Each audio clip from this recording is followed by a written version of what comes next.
Tengo la economista para conversar con ella. Sí, Gisela, bienvenida. ¿Cómo estás? Perdón, estaba Bien, muteada. ¿Cómo están? bien, Buenas perfecto. noches. Bien, buenas noches. Bueno, Gisela, un análisis en realidad entremezclado, ¿no? Vos lo conocés como economista, que uno puede parecer de que en economía, che, pero los números son fríos. No son tan fríos, porque son tan sensibles a la política hoy con las declaraciones de Donald Trump y todo lo que está ocurriendo, que en realidad parece que late en consonancia también con lo que ocurre políticamente en Argentina, la economía.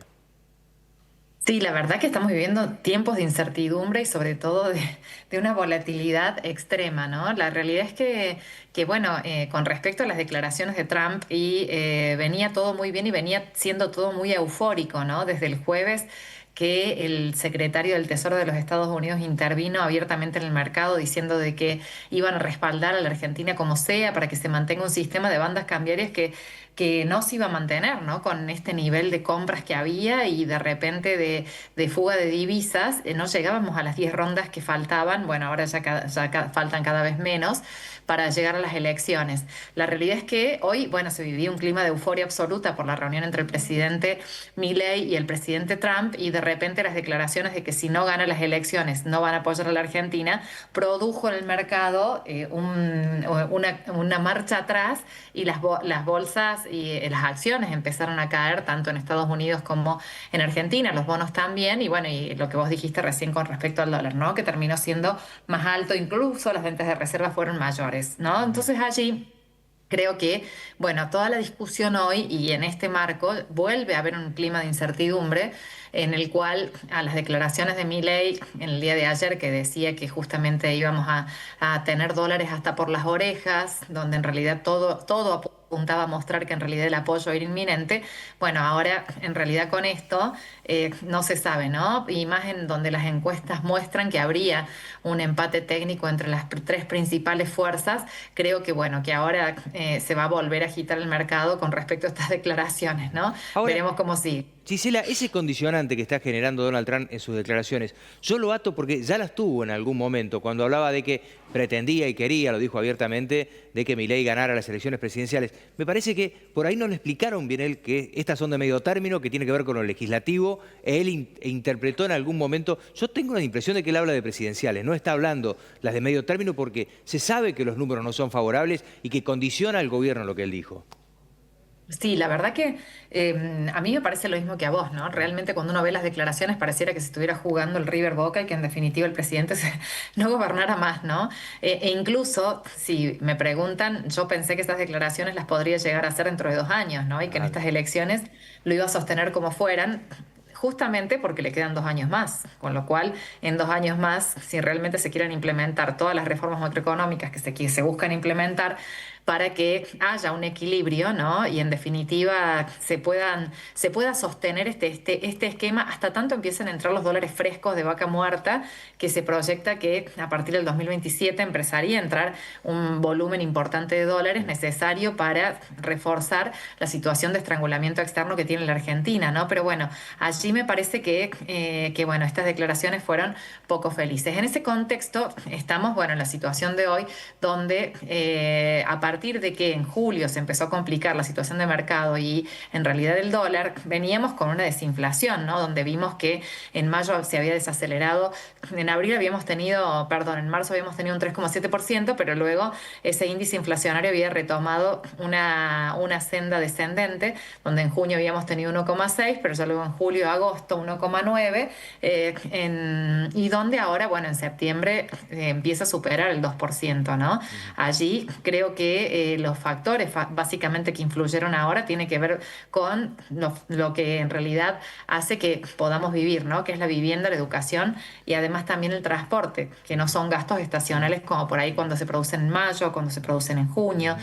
¿no? Sino que están muy arraigados, digamos, en la estructura del costo de vida. Ujú. Entonces, con esto, ese índice de inflación impacta directamente y claramente en nuestros bolsillos, ¿no? Y la verdad es que, bueno, todo tiene que ver con dos cuestiones. Por un lado, un mercado que se altera con precios que en algún punto se terminan trasladando a precios. Ahora, no se trasladan tanto a precios porque en realidad a partir de todo este lío económico, recuerden que en realidad las tasas de interés comenzaron a elevarse muy altas para poder frenar el avance del dólar, ¿no? Y justamente esa alta tasa de interés hoy está impactando en la economía. De hecho, hay nuevas proyecciones que incluso salieron publicadas hoy con respecto al Fondo Monetario Internacional que ya están confirmando un estancamiento de la economía porque estarían diciendo que, bueno, que llegaríamos a lo que la economía dice que para que haya una recesión tiene que haber 2 trimestres seguidos de baja de actividad, ¿no? Y en este caso lo que están diciendo es que, bueno, ya sería el segundo trimestre con una caída de un 0,1%, con lo cual ya las proyecciones con respecto al crecimiento de este año, que iba a estar en el orden de un 5%, bueno, ya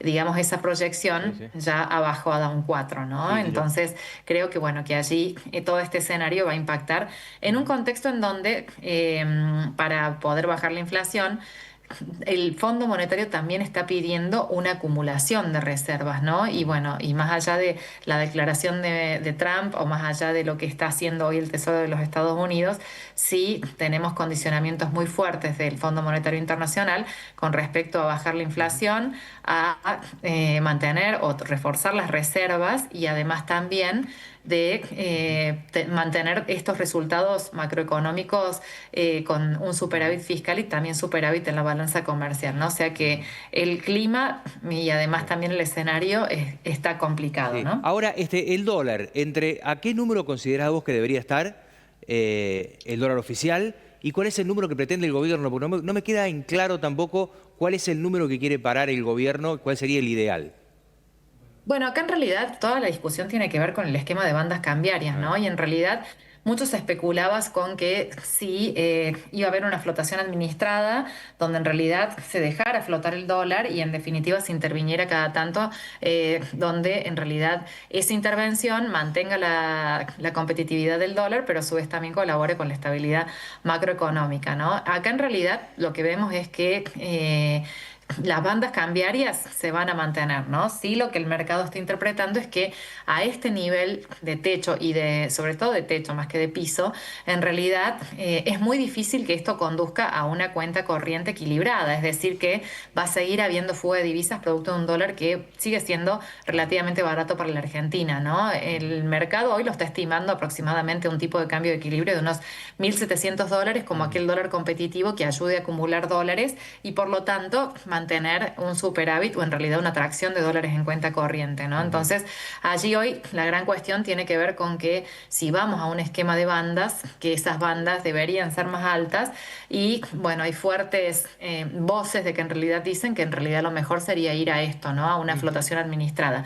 Ahí sí es cierto que, bueno, que el esquema que sí está descartado por lo menos en el corto plazo, es justamente el de la dolarización, porque los cálculos estiman que para que haya una dolarización, es decir, para que justamente haya los dólares necesarios para poder financiar toda la moneda que hay en circulación y además también que puede generar una estabilidad en el sistema financiero, porque justamente serviría para cubrir todos los depósitos y la deuda local, está en 86.000 millones de dólares, ¿no? Y el swap de 20.000 millones no alcanza, los 20.000 millones que ya empezó en abril a dar el Fondo Monetario, que dio 12.000, después 2.000 más, quedan 6.000 millones más toda la plata que nos dieron los fondos. Todo eso no nos sirve para poder cubrir, digamos, un escenario que sería de dolarización. Sí, la plata, digamos, que se está dando serviría para cubrir una flotación administrada en un contexto en donde tiene que haber confianza, ¿no? Pero bueno, con declaraciones rimbombantes como las que hace Donald Trump, eso no colabora, ¿no? Ahora, te aprovecho con la última consulta, el tema puntualmente de lo que nombrabas recién del swap. A ver, yo lo voy a decir casi groseramente porque para tratar de interpretarlo.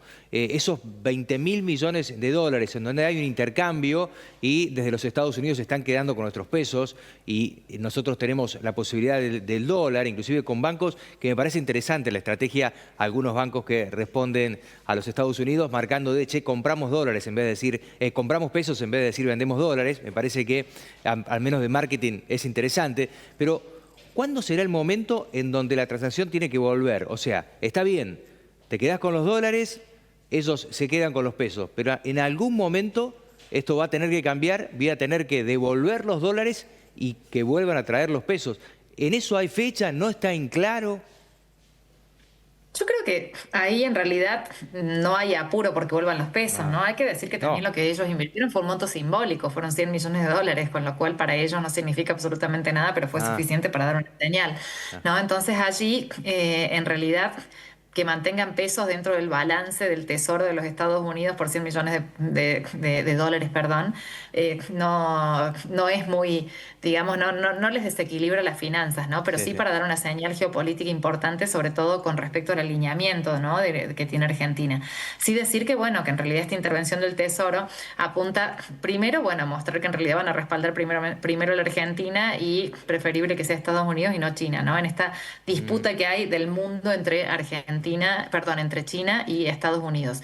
En segundo lugar, bueno, hay intereses muy fuertes, ¿no? Con respecto a capitales de Estados Unidos, fondos, inversión de Estados Unidos que hoy han invertido en Argentina y que en definitiva, si la Argentina se pasa, digamos, lo que ha pasado en otras veces con las corridas devaluatorias y demás, y que de repente vuelve un cepo, quedan todos atrapados, ¿no?